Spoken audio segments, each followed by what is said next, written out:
In today's video, I'm going to give you an update on my LEGO trading card addiction, and I'll start today off by ripping a random pack of LEGO Star Wars trading cards because, well, I cannot get enough. So here we go. Let's move. This is the holo, so red indicating that it's just a normal rare if I'm not mistaken. Blue would be that it's a gold card, potentially that split face. So the first card here is going to be a Stormtrooper. We got a comic card.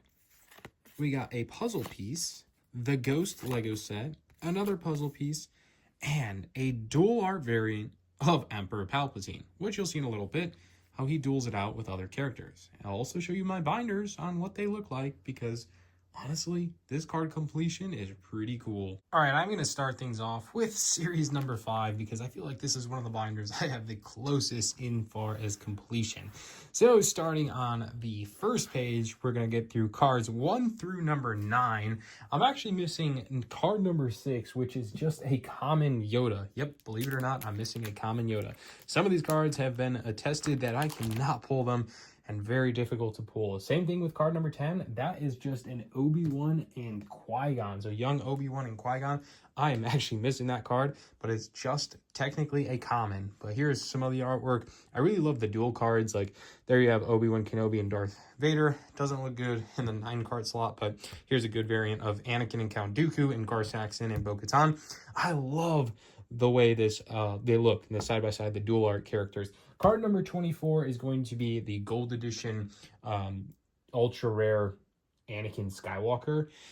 Gold edition cards are a little bit harder to pull. I feel like there's a rate for hitting them. Thought there was only 9 if I'm not mistaken. I guess I can double check that. So it came out to be 11 of the ultra rare gold cards, and I think Anakin is the only one I'm missing. Here's a full complete 18 cards. There's the Emperor Palpatine and the ultra rare gold. Here's Darth Sidious battling it out with Yoda, Ahsoka Tano versus Maul. Very clean looking card list. Moving on into the next page, I'm missing card number 49, which off the top of my head, I know that's Ned B. Still ironically missing. He's just a common, but man, is that card hard to pull for some reason. I've pulled them many times on streams for others, but unable to grab one for myself out of the probably multiple hundreds of packs I've opened. And maybe I gave them away at some point exactly, but now that I have the binder, I'm actually really looking out from. Card number 77 is actually going to be Darth Vader in a common. Yep, believe it or not, common cards are quite difficult to pull as well. So there's that one. Some of the other gold cards, we got Golden Yoda, Golden Vader over here. We got Yoda and Luke battling it out, Boba Fett and Luke Skywalker battling out. I like this Boba Fett common card. I think that one looks good. Same thing with the Admiral Akbar. I feel like that's another really good looking card. Moving on to the next page, I'm missing card number 102. It's an extremely low pull rate, and this card's actually quite expensive on eBay. It is the comic art cover of Mandalorian and Grogu. So that is the only card I'm missing on that page, but still one I've yet to pull. I think I've only pulled in total out of all the probably hundreds of boxes that we open on live streams. I think we've only pulled 3 of them in my total existence of ripping boxes, which is a very low number. But moving forward, we have another couple full pages, which is really cool to see. There's Luke Skywalker and Kylo Ren battling it out.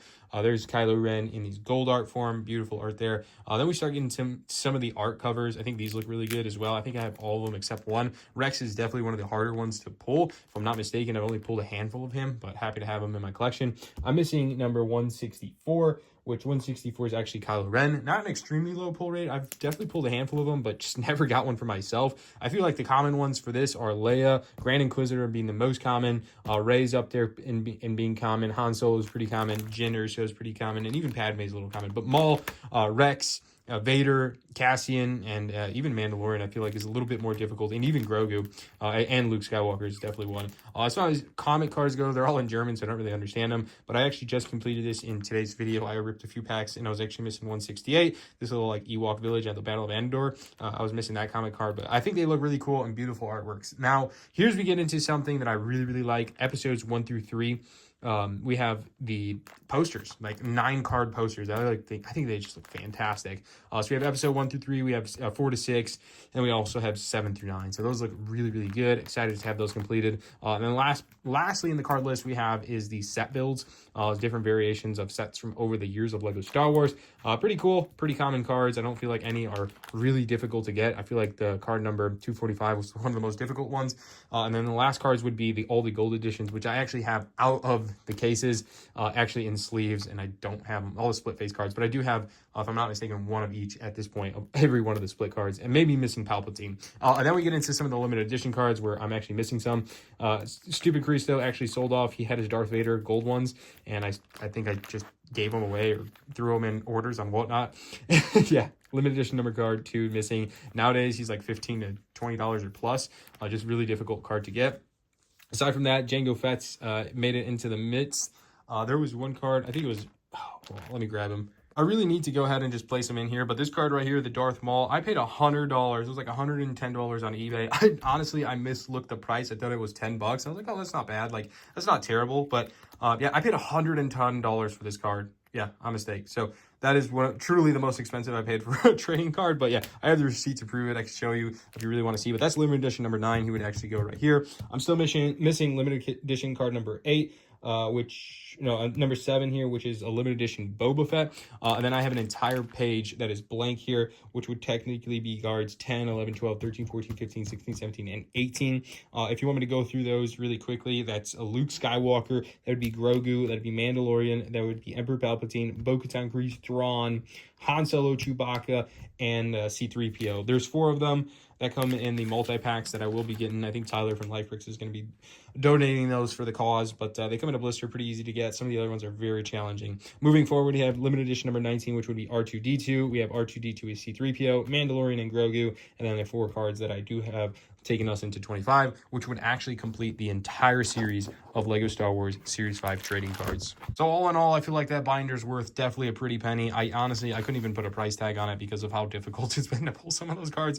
Probably hundreds, if not thousands, into the $1,000 for sure, trying to collect that series. Obviously, Darth Maul adding to the monstrosity of that. But anyways, Series 4 is also a series I've been collecting before we get into some of the other ones. But this one, I have not gotten too deep on it just yet. It is a very difficult series to collect. There's 318 cards, which honestly doesn't sound like a lot. However, this is one that is extremely challenging because there is common cards and there is rare cards. So example here is going to be this R2-D2 with the holo rare R2-D2, and then you have C-3PO, holo rare C-3PO, common Dio, rare Dio, right? And it's like that with a lot of cards, not all of them. So it's a really, really tough series to collect. I'll be honest, I opened a lot of packs of this already, and I've gotten just duplicates like no other. I feel like I ripped maybe 15-20 of these R2-D2s out of all the booster boxes that I've ripped open, and it's actually pretty crazy. But I'll just take a slow roll through this. I think this series is going to be a lot slower to collect. It's gotten rather expensive,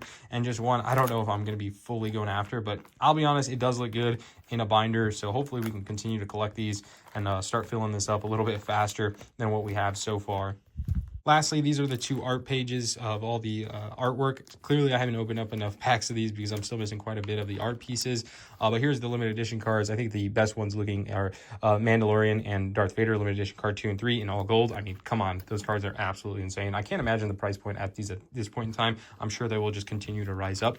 But yeah, I'm still missing a lot of the limited edition cards. There's limited edition number 17. If I'm not mistaken, it goes up to 25 as well. One thing interesting about this one, there's an extra large card, branded 2023. It doesn't really have a card sleeve for this, but that's pretty cool to see an extra large card, whereas Series 5 really doesn't have that in their card list. I've also gone down the rabbit hole and started collecting and organizing Series 1 LEGO Star Wars trading cards, and I have a binder coming in the mail, but for this video, I just don't have it in time. I do have a bunch of other ripped open packs of Series 1, so I'm pretty sure I can establish a nice rounded binder. It'll be easier when I have a binder, so I'm going to get the Series 1 going. At this point, I think I'm going to start collecting Series 2 and 3 as well, and try to get a full binder set of all LEGO Star Wars trading cards. And I don't even think I'm going to stop there. You guys know I'm a huge trading card fiend, so I feel like I'm going to carry things over to Ninjago because Ninjago is a theme I very much enjoy. I've definitely been collecting the LEGO Ninjago movie cards from Series 3. And here are some holo rare hits from some of those, but there's not even a good index or database for collecting these cards online. So honestly, it'll be cool to have a binder that is actually the Lego binder and completing this card series. So if you want to see more from this, let me know in the comments below, and I'll be sure to showcase some of the other binders that I collect here in the coming months. But that's gonna wrap up today's video. Let me know what you think about the Lego trading cards in the comments below. Are you a collector? Or it's not for you? I know this much. I grew up on Pokemon, so the fact that Lego has trading cards, even if they're in German or a different language, I'm very excited about them, and I've been collecting them for quite some time now, and will continue to collect them in the future. It's probably a future series. So anyways, curious to see what your thoughts are in the comments below. This is a fun way to collect different objects. I feel like they take a lot less space than, Lego sets, specifically if you put them in binders. But anyways, let me know what you think in the comments below. As always, I'm Christopher from Stud City, and we'll see you in the next one. Thanks so much for watching. Peace out.